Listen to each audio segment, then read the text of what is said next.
Tout au long de cet enseignement, nous parlons que dans un seul langage qui est la prophétie, nous sommes en train de démontrer comment est-ce que la parabole du Fils prodigue renfermait une grande prophétie qui nous est très importante dans ces derniers temps. Pour commencer, nous allons prendre quelques points sur lesquels nous allons développer dans la suite de la continuité sur ce thème. Et dans cette partie, nous toucherons pratiquement presque 3 points. Je vais parler sur le départ du Fils prodigue pour un pays éloigné. Luc chapitre 15, le verset 13 jusqu'au verset 16. Je vais également parler sur l'héritage du Fils prodigue entre les mains des prostituées.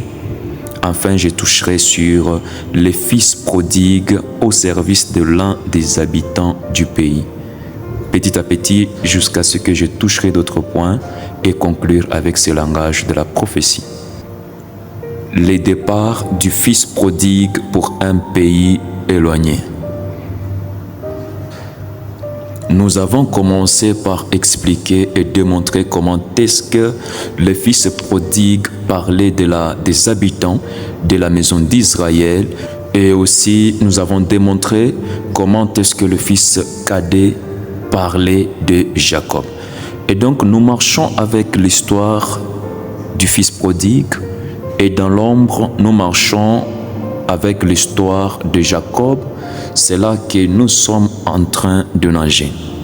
Jusqu'à présent, je n'ai pas encore démontré la place de l'Église dans cette prophétie, tout comme la place des nations.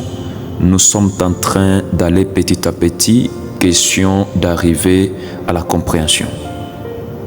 Dès que nous aurons fini avec le premier langage, qui est le langage prophétique dans lequel nous sommes en train de parler, nous allons prendre même histoire, même personnage, même écriture. Cette fois-là, nous serons dans un autre langage qui est la révélation, tout comme la connaissance, et nous toucherons aussi la doctrine.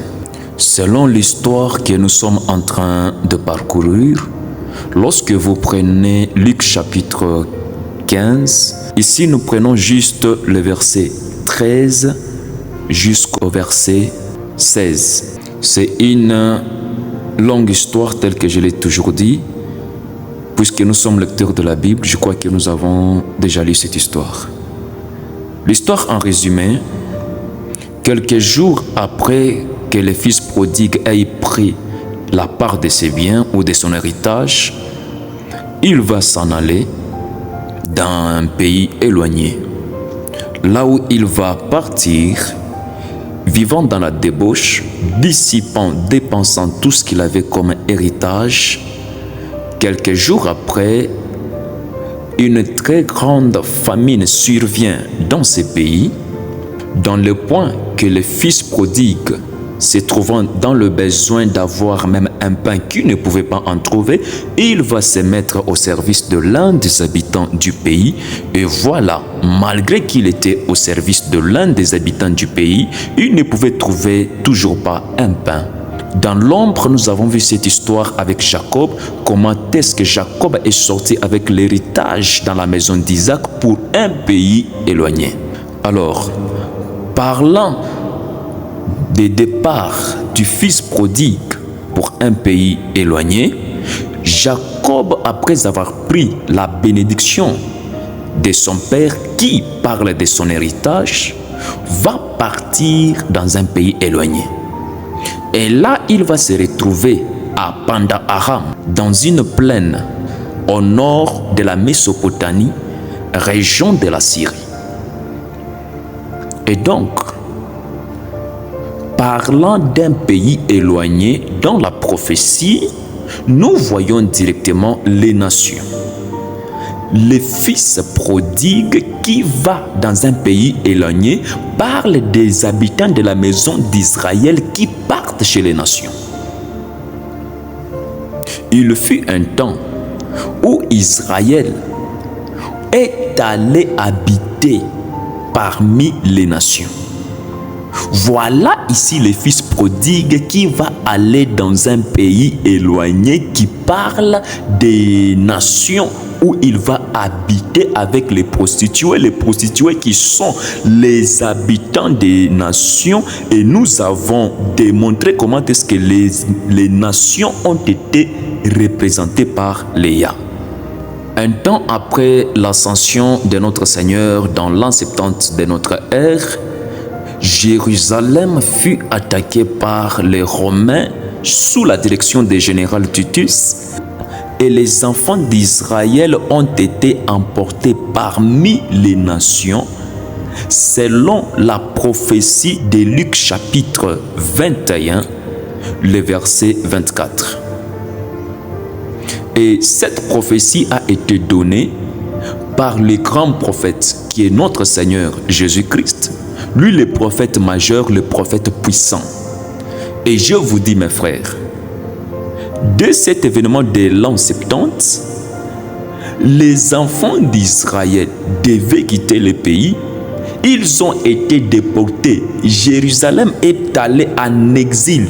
Le pays est resté vide. Juda est resté vide. En allant en exil parmi les nations, et là directement, c'est le fils prodigue qui est allé dans un pays éloigné, qui est allé chez les nations. Et c'est arrivé en l'an 1948 de notre ère. En cette date, c'est alors que les Juifs ont commencé à retourner dans leur territoire. Voyez-vous comment est-ce que cette partie de la prophétie a pris son accomplissement lorsque le fils prodigue est parti dans un pays éloigné. Nous voyons les habitants de la maison d'Israël ou la maison d'Israël qui est allée en exil chez les nations. Voilà comment on explique le pourquoi de chaque mot. Or, c'est en allant dans un pays éloigné que le fils prodigue a perdu son héritage.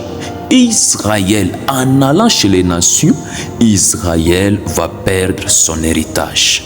Je prends le deuxième point, l'héritage du fils prodigue entre les mains des prostituées. Autrement dit, l'héritage d'Israël entre les mains des nations. Pour parler de l'héritage de la maison d'Israël, notons ici qu'Israël a 4 types d'héritage. Premièrement, c'est la terre. La terre pour Israël était tout un héritage. Lorsque nous prenons l'écriture des Nombres, chapitre 34, le 1er jusqu'au 2e verset, l'Éternel dit ceci. L'Éternel parla à Moïse et dit: donne cet ordre aux enfants d'Israël et dis-leur: quand vous serez entrés dans le pays de Canaan, ce pays deviendra votre héritage.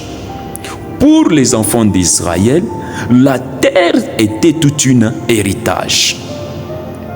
Et lorsque les enfants d'Israël ont été amenés en exil chez les nations, Israël va perdre cette terre.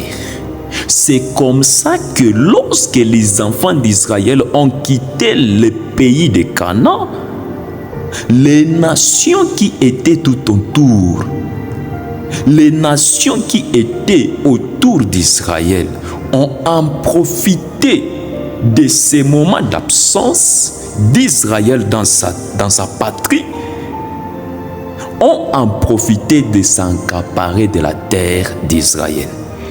Et aujourd'hui, en Israël, voyez-vous le problème qui est là actuellement entre les Palestiniens et les Juifs. Pourquoi? Parce que Israël cherche comment récupérer ses terres et les musulmans aussi veulent garder la terre de leur père Ismaël.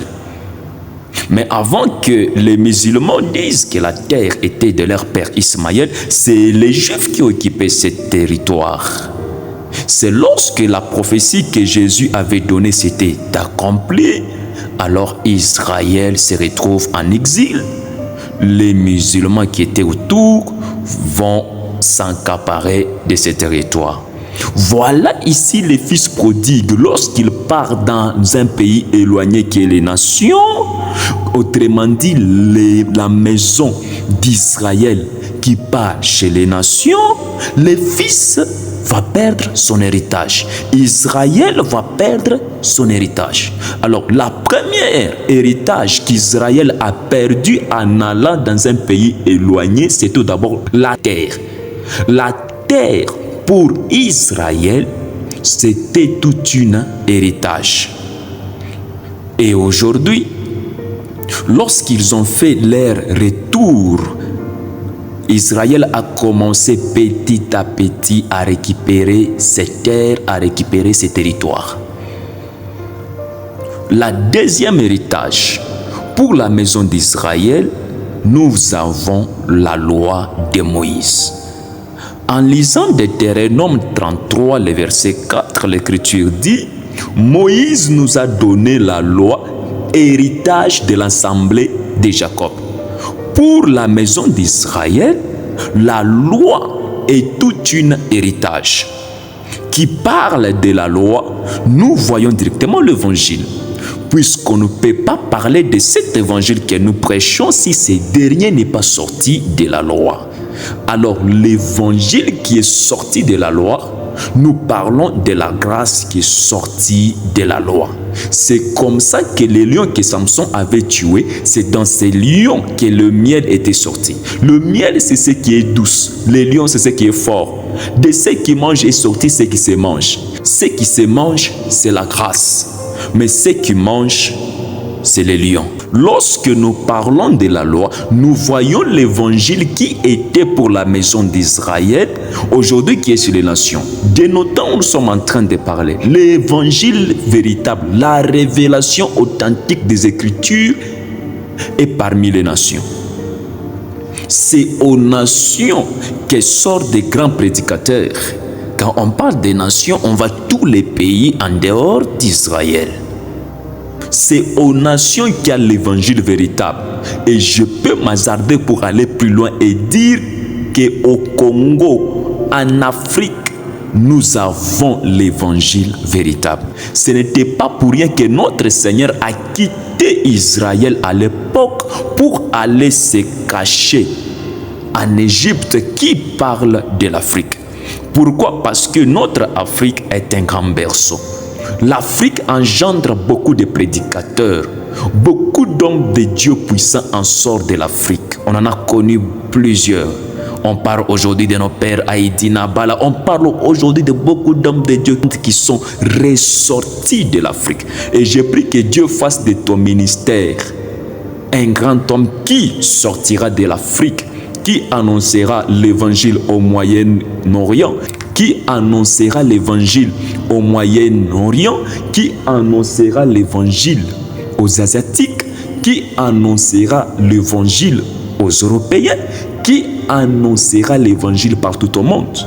Au troisième et au quatrième point des types d'héritage de la maison d'Israël, vous allez comprendre qu'en troisième position, lorsque vous prenez Josué, chapitre 18, le verset 7, on parle des sacerdoces. Les sacerdoces pour la maison d'Israël, cela parle directement de l'héritage. Or, aujourd'hui, où se trouvent les sacerdoces véritables? Les sacerdoces véritables se trouvent chez les nations. Lorsque le fils prodigue est parti dans le pays éloigné, il a perdu l'héritage. Lorsque Israël est allé dans les nations, il a perdu les sacerdoces.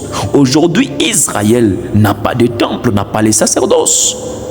Pour qu'Israël exerce les sacerdoces, Israël doit avoir les sanctuaires, doit avoir les temples. Or, sans les temples, Israël ne peut pas exercer les sacerdoces. Israël ne peut pas exercer les cultes saints. Israël ne peut pas avoir d'autel sans le temple. C'est comme ça, si vous partez aujourd'hui en Israël, les rabbins, les juifs actuellement ont déjà tout préparé. Même les prêtres issus de la famille d'Aaron sont là pour le redémarrage de la troisième construction du temple. Les briques sont là Les outils sont là. Mais il n'y a pas de terre. Il n'y a pas les lieux où ils doivent bâtir ces temples. Car selon la prophétie, ils vont récupérer et ils vont bâtir ce troisième temple. Voyez-vous? Aujourd'hui, pendant que je vous parle, les sacerdoces est chez les nations. Et lorsque nous prenons le quatrième point, en lisant Deutéronome chapitre 9, le verset 29, l'Écriture dit « Ils sont pourtant ton peuple et ton héritage. » Voyez-vous, le peuple juif devant Dieu, c'est tout un héritage. Lisez cette écriture. Pour le peuple juif, il représente tout un héritage devant Dieu. Cela montre à quel point Dieu a choisi premièrement le peuple d'Israël afin de traiter alliance du matin avec eux. Voyez-vous? Cela montre à quel point Dieu a commencé à traiter alliance avec la maison d'Israël. Il a fallu que la maison d'Israël perd cette place pour que Dieu traite maintenant alliance avec les nations. C'est comme ça, selon la prophétie de Luc 21, le verset 24, Jésus parle et dit « Jérusalem sera foulée aux pieds des nations. Il sera mené en exil jusqu'à ce que le temps des nations sera accompli. » Le temps des nations sera accompli. Cela montre l'alliance que Dieu doit traiter avec nous, les nations. Puisque Dieu a commencé premièrement avec la maison d'Israël, c'est la maison d'Israël que Dieu avait choisi pour traiter alliance avec. Il a fallu que Dieu puisse maintenant amener cette maison d'Israël parmi les nations, c'est-à-dire dans un pays éloigné, pour qu'il traite alliance avec les nations en tournant regard vers les nations. Et aujourd'hui, je vous rassure que nous, les nations, nous, l'Église sortie du milieu des nations, nous sommes un peuple qui a beaucoup d'estime devant Dieu. Nous sommes un peuple qui a obtenu grâce devant Dieu. C'est pourquoi lorsque la lumière est allée chez le sien et que le sien ne l'ont point reçu, à tous ceux qui l'ont reçu, à tous ceux ayant le peuple de toute race, elle leur a donné le pouvoir de devenir enfants de Dieu. Voilà ici l'héritage que le fils prodigue a perdu. Raison pour laquelle, à son retour, il va dire à son père, « Je ne suis pas digne d'être appelé même ton enfant. » Alors, nous avançons pour que le Seigneur nous fasse grâce et comprendre comment est-ce que le retour du fils prodigue va s'accomplir dans la prophétie. Alors, je prends le troisième point qui parle sur les fils prodigues au service de l'un des habitants du pays. Je suis en train de prier le Seigneur de me faire grâce pour que ce message soit à la lumière de nous tous afin de comprendre cette prophétie. Lorsque les fils prodigues, en allant dans le pays éloigné et après tout dissipé, il va se trouver dans le besoin. Alors, il se retrouve obligé de se soumettre au service de l'un des habitants du pays. Je vous prie de bien me suivre. Cet homme, l'un des habitants du pays, son nom est inconnu. Mais regardez une chose par la révélation, comment est-ce que cela renfermait toute une grande prophétie. La chose est que l'un des habitants du pays ici avait de l'influence premièrement sur son peuple, les nations, et deuxièmement sur les fils prodigues. Et c'est auprès de cet homme c'est l'un des habitants du pays que le fils prodigue a au moins trouvé l'emploi, et malgré qu'il trouve l'emploi, il travaille pour ne rien gagner. Le fils prodigue devait suivre tout ce que l'un des habitants du pays devait dire, pour dire que l'un des habitants du pays avait de l'autorité, exerçait de l'autorité sur le fils prodigue qui est venu se soumettre à son service et sur les nations. Alors, qui est cet homme? Qui est l'un des habitants du pays qui exerce de l'autorité sur son peuple, les nations, et sur le fils prodigue qui parle de la maison d'Israël? Qui est l'un des habitants du pays, my God, auquel le fils prodigue doit se soumettre? Puisque nous voyons dans l'ombre Jacob qui part chez Laban, et c'est Laban qui va exercer l'autorité sur lui. Jacob devait se soumettre aux jonctions de Laban parce qu'il était à son service. Dans le langage prophétique, j'aime ce langage parce que c'est un langage qui met la chose à sa place, qui précise la chose dans le temps et dans l'espace. Et c'est ce qui fait que la prophétie soit un langage tellement difficile à expliquer, parce que nous devons situer la chose dans le temps et dans l'espace. Regardez comment est-ce que cette parabole renfermait toute une grande prophétie. Le fils prodigue ici, qui se retrouve au service de l'un des habitants du pays, avec vous et moi, nous allons comprendre ceci. Puisque les pays éloignés parlent dans la prophétie des nations, et l'un des habitants du pays qui se retrouve dans ces pays éloignés qui est les nations, nous comprenons directement que l'un des habitants du pays, c'est un homme qui surgit des nations, qui règne parmi les nations, qui exerce l'autorité parmi les nations et qui va également l'exercer sur les fils prodigues.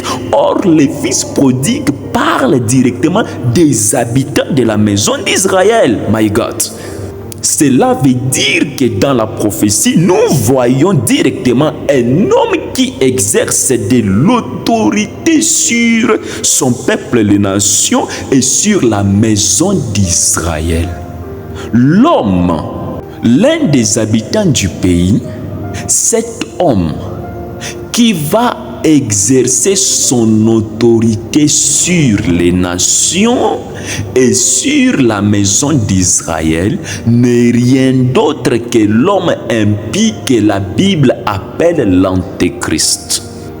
Lorsque nous prenons l'écriture de 1 Jean chapitre 4, le verset 4, il est écrit « Et tout esprit qui ne confesse pas Jésus n'est pas de Dieu, c'est celui de l'Antéchrist dont vous avez appris la venue et qui maintenant est déjà dans le monde. » Mes frères, nous avançons vers ce temps.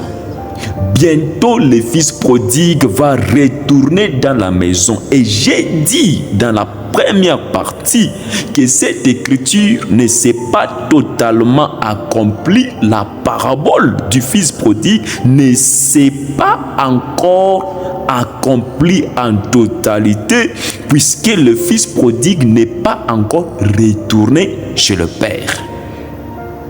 Nous allons voir le retour du fils prodigue. Cela veut dire que nous allons voir le retour d'Israël. Or, qu'est-ce que c'est le retour d'Israël dans la prophétie? Cela nous montre quoi? Parce que nous devons voir le temps de l'accomplissement de cette écriture. Voilà ici l'un des habitants du pays chez qui le fils prodigue se retrouve sous son autorité, et cet homme qui exerce de l'influence sur son peuple, les nations et sur le fils prodigue, car cet homme a de l'influence sur son peuple pour donner le travail. Cet homme ne parle que de l'Antéchrist.